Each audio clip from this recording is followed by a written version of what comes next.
Buenas tardes, queridos y amados hermanos, una vez más juntos a través de este espacio espiritual llamado Bellas Palabras de Vida. Vamos a retomar la lectura de los Salmos. En esta ocasión vamos a acceder al Salmo 51, que se titula Súplica del pecador arrepentido. Y dice así la palabra del Señor: Ten piedad de mí, Señor, por tu bondad, por tu gran compasión borra mis faltas, lávame totalmente de mi culpa y purifícame de mi pecado. Porque yo reconozco mis faltas y mi pecado está siempre ante mí. Contra ti solo pequé e hice lo que es malo a tus ojos. Por eso será justa tu sentencia y tu juicio será irreprochable. Yo soy culpable, desde que nací pecador me concibió mi madre. Tú amas la sinceridad del corazón y me enseñas la sabiduría en mi interior. Purifícame con el hisopo y quedaré limpio. Lávame y quedaré más blanco que la nieve. Anúnciame el gozo y la alegría, que se alegren los huesos quebrantados. Aparta tu vista de mis pecados y borra todas mis culpas. Crea en mí, Dios, un corazón puro y renueva la firmeza de mi espíritu. No me arrojes lejos de tu presencia, ni retires de mí tu Santo Espíritu. Devuélveme la alegría de tu salvación, que tu Espíritu generoso me sostenga. Yo enseñaré tu camino a los impíos y los pecadores volverán a ti. Líbrame de la muerte, Dios Salvador mío, y mi lengua anunciará tu justicia. Abre mis labios, Señor, y mi boca proclamará tu alabanza. Los sacrificios no te satisfacen. Si ofrezco un holocausto, no lo aceptas. Mi sacrificio es un espíritu contrito. Tú no desprecias el corazón contrito y humillado. Trata bien a Sión, Señor, por tu bondad. Reconstruye los muros de Jerusalén. Entonces aceptará los sacrificios rituales, las oblaciones y los holocaustos, y se ofrecerán novillos a tu altar. Palabra del Señor. Te alabamos, Señor. El Salmo 51 siempre ha sido considerado el Salmo del penitente o el Salmo de la penitencia. Pero como tal, podríamos decir, se genera un entorno lúgubre, un entorno triste, inclusive podríamos decir, si cabe, el término pesado. Pero dijimos que los salmos son necesarios para restaurarnos, es decir, para renovar, para reavivar en nosotros la gracia del Espíritu. Y no hacerlo con un sentido, digamos, de culpa, como que no puede ser restaurada, como que no podemos ser renovados. Entonces dice mucha gente todavía, hoy el Salmo 51 es una música de tono menor, tejida de melodías tristes y ecos sombríos.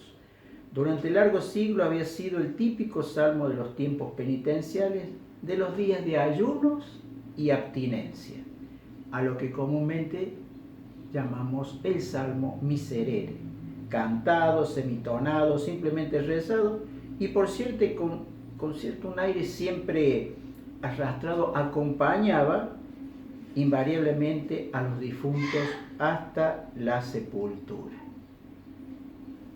Por esta asociación de recuerdos, debido a la presión del pasado sobre el presente, para muchas personas el miserere arrastra en su seno todavía hoy alas de muerte, iras divinas, sombras amenazantes, cualquier cosa parecida a depresión y abatimiento.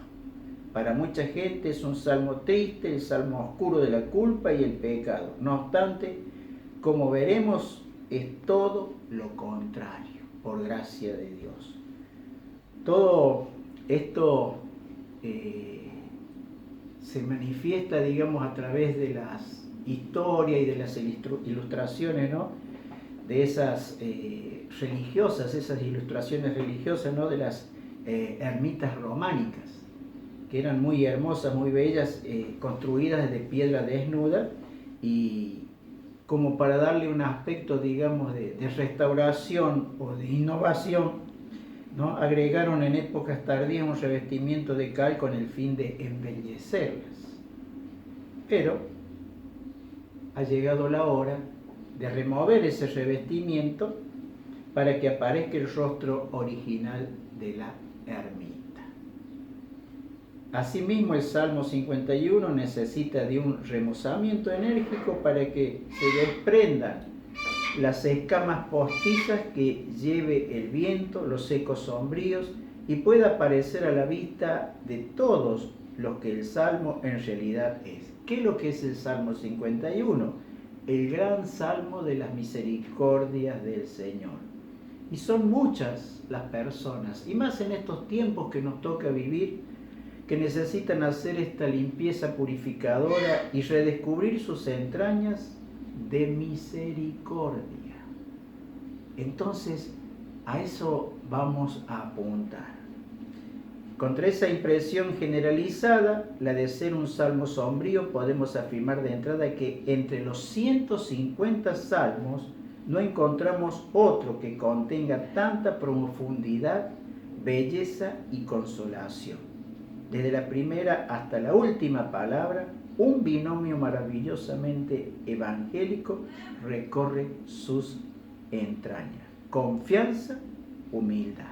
Este binomio es como un río de vida que atraviesa el Salmo de parte a parte, cubriendo todo de frescura y esperanza. Y de sus versículos, si retiramos la palabra Dios y la sustituimos por la palabra Padre, nos encontraríamos en el corazón mismo del Evangelio, junto a las grandes parábolas de la misericordia del Señor. En el mismo capítulo 15 de Lucas, y desde luego es el salmo más evangélico entre los 150 salmos. Más aún, uno queda sorprendido al constatar cómo tantos siglos antes del Evangelio se hubiese escrito un salmo tan evangélico. Y el único que puede hacer estas cosas justamente es el Señor. A pesar de que aparece tantas veces el concepto y la palabra pecado y su equivalente, la culpa, la iniquidad, sobre todo en los primeros versículos, como hemos leído, simultáneamente y paralelamente se levanta la misericordia de Dios como una realidad mucho más sólida y visible. Si la altura del pecado es como la de una montaña, la misericordia del Altísimo es como la altura de la cordillera más escumbrada. La misericordia del Señor es inconmensurable. Y a pesar de que sentimientos acompañan a lo largo de este salmo, son la pertinaz y obsesiva presencia del pecado, jamás, sin embargo, nos llega ni el más lejano eco de los complejos de culpabilidad. En ningún momento advertimos que los sentimientos de culpa ronden los muros del salmista. Jamás vemos a este caer en el remolino de la autopunición.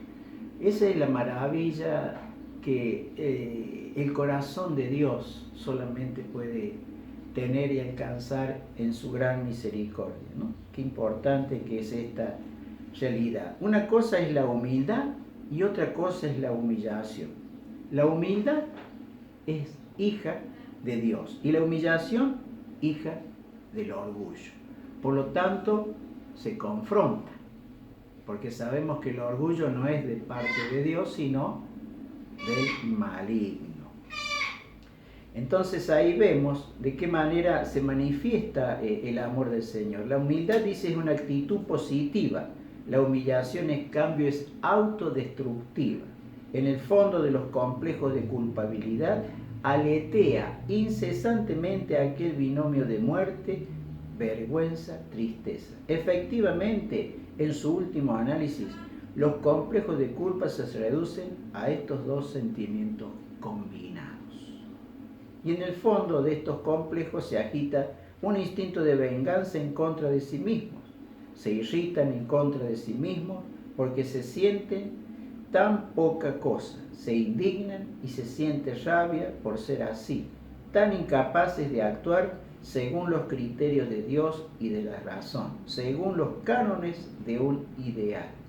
Se humillan, viven ensañándose en contra de sí mismos por no aceptar sus limitaciones e impotencias, avergonzándose y entristeciéndose de ser tan poca cosa, tan impotentes para actuar según los principios de la rectitud. Y probablemente, en el último análisis de estos complejos, la madre que da a luz a estos sentimientos es el complejo de omnipotencia, lastimado, herido y derrotado al comprobar que no puede volar por las cumbres del ideal y de la santidad. Es decir, en algunos casos está el grado de culpabilidad que tiene el cristiano, que no le da en su corazón y en su razón espacio para poder generar ese estado de libertad. Porque sabemos que el pecado somete, el pecado encarcela. Entonces, lo que Dios nos ofrece es justamente salir de esa cárcel, liberarnos de esas ataduras que genera el pecado en nuestras vidas. Y sabemos que estas cosas no las puede realizar ningún ser humano, solamente está en las manos del Señor. Entonces, con estos criterios y con estos conceptos, mis queridos y amados hermanos, les voy a dejar una tareita para que ustedes vayan leyendo el Salmo 51 y vayan sacando sus propias conclusiones para luego cotejarlo con lo que desglosa justamente la teología en base a este maravilloso Salmo 51. Nos estaremos viendo el próximo programa, Dios mediante. Paz y bien para ustedes. Bendiciones.